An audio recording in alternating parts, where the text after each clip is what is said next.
এই সরকার নির্বাচিত হওয়ার পরপরই উচিত ছিল এই ফ্যাসিস্টের দোসর দুর্নীতিবাজ রাষ্ট্রপতিকে অপসারণ করে তাকে পদত্যাগের সুযোগ না দিয়ে তাকে অপসারণ করে তাকে গ্রেফতার করার।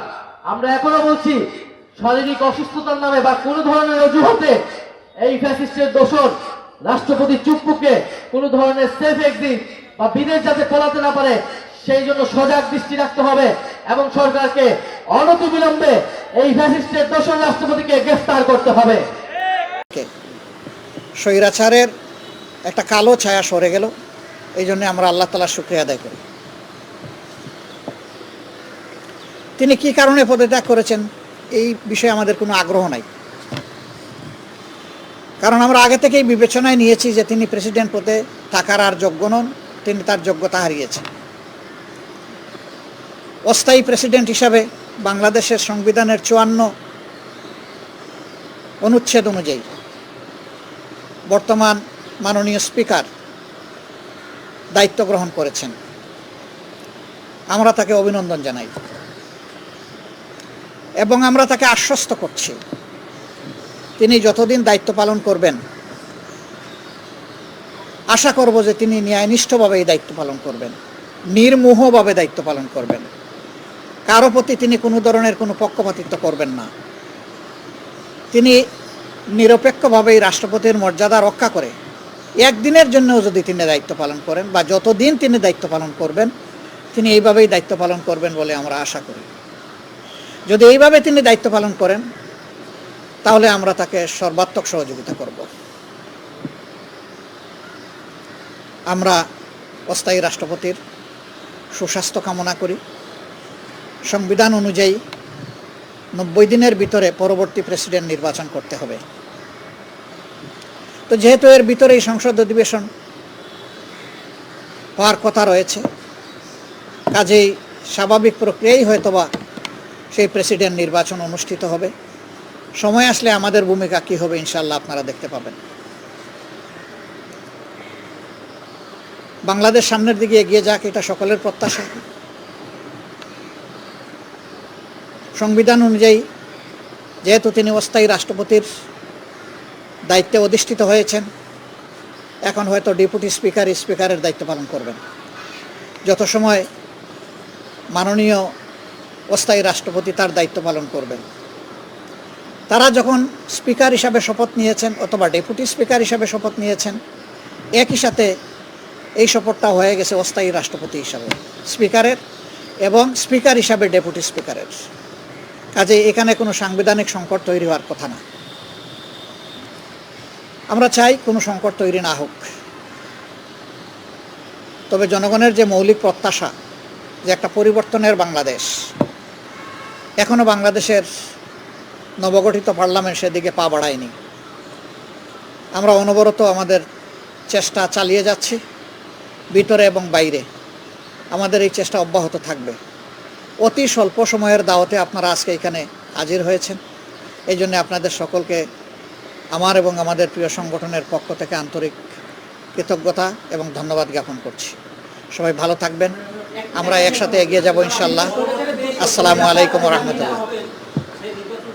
সবার আগে ওই হাতটা উঠছে। হ্যাঁ,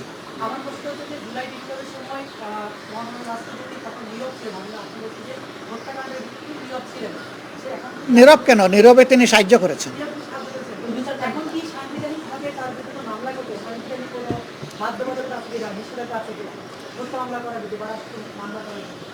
যদি সেই ধরনের ক্রেডিবল কোনো আলামত পাওয়া যায় তাহলে কোনো ব্যক্তি তো আইনের ঊর্ধ্বে নন।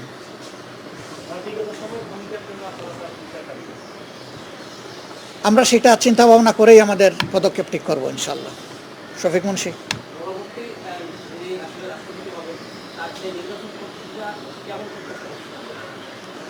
না, এটা তো স্বাভাবিক প্রক্রিয়াই হবে।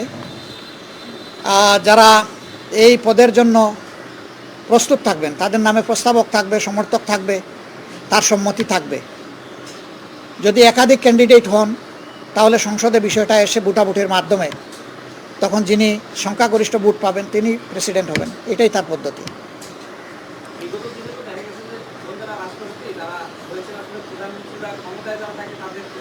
এমন কাউকে না, আমরা তো প্রেসিডেন্টের মর্যাদায় প্রেসিডেন্টকে দেখতে চাই, কোনো তুষামুদকারী দেখতে চাই না। এবং আমরা যে রিফর্মের কথা বলছি সেই তুষামুদের জায়গাটাকেই শেষ করে দেওয়ার জন্য বলছি। আমরা বলছি যার যার জায়গায় সবাই সম্মানিত এবং দায়িত্বপ্রাপ্ত, তারা অন্য কারো কাছে মাথা নত করে কোনো দায়িত্ব পালন করবেন না। অফিসের একজন পিয়নও যদি হন, তিনিও তার জায়গায় মর্যাদার সাথে তার দায়িত্ব পালন করবেন। কারো ডিকটেশনে তিনি চলবেন না, তিনি নীতি মেনে চলবেন। ঠিক যিনি প্রেসিডেন্ট হবেন তিনিও রাষ্ট্রের নীতি মেনে চলবেন, তিনি অন্য কারো কাছে তার বিবেককে তিনি বিলিয়ে দিবেন না, এটা আমরা আশা করব যিনি হবেন। জি, রয়েছে না, শেষ এসে গেছে। কিসের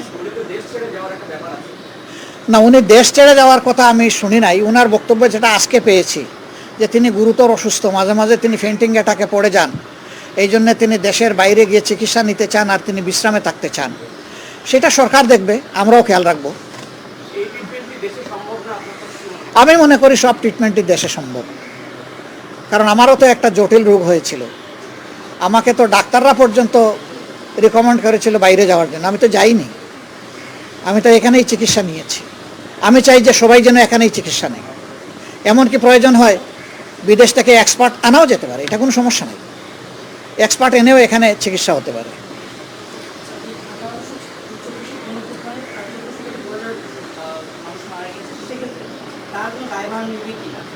হ্যাঁ, এটা তো আমি বলছি, মনে হয় আপনি তখন আসেননি। তার দায়ভার আছে, তিনি দায়ভার অস্বীকার করতে পারেন না। তিনি গার্জিয়ান হিসেবে ব্যর্থ, তিনি তার দায়িত্ব পালন করেননি। এই গণহত্যার বিরুদ্ধে তিনি একটা শব্দ উচ্চারণ করেননি যে এটা থামাও, এটা অবাণিজ্য, জনগণের উপর এটা জুলুম, এই ধরনের কোনো কথা আমরা তার মুখ থেকে শুনিনি। নীরবে তিনি সমর্থন দিয়েছেন। তো সবাইকে ধন্যবাদ।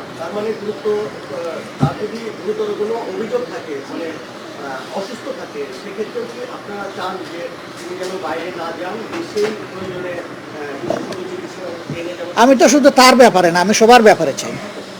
এখানে প্রেসিডেন্ট, প্রধানমন্ত্রী যারাই আছেন, আমি চাই যে এই ব্যবস্থাটা দেশেই হোক। আপনি দেশেই নেন, আপনি সিলেক্টেড পিপুল বাইরে চলে যাবেন, তাহলে দেশের স্বাস্থ্য ব্যবস্থা উন্নত হবে কিভাবে? দেশের যারা চিকিৎসক তারা আস্থায় ফিরে আসবে কিভাবে? তারা তাদের কর্তব্য বুঝবে কিভাবে? এই সব কিছুর জন্য আমাদের সকলেরই দেশের ভিতরে চিকিৎসা নেওয়া উচিত।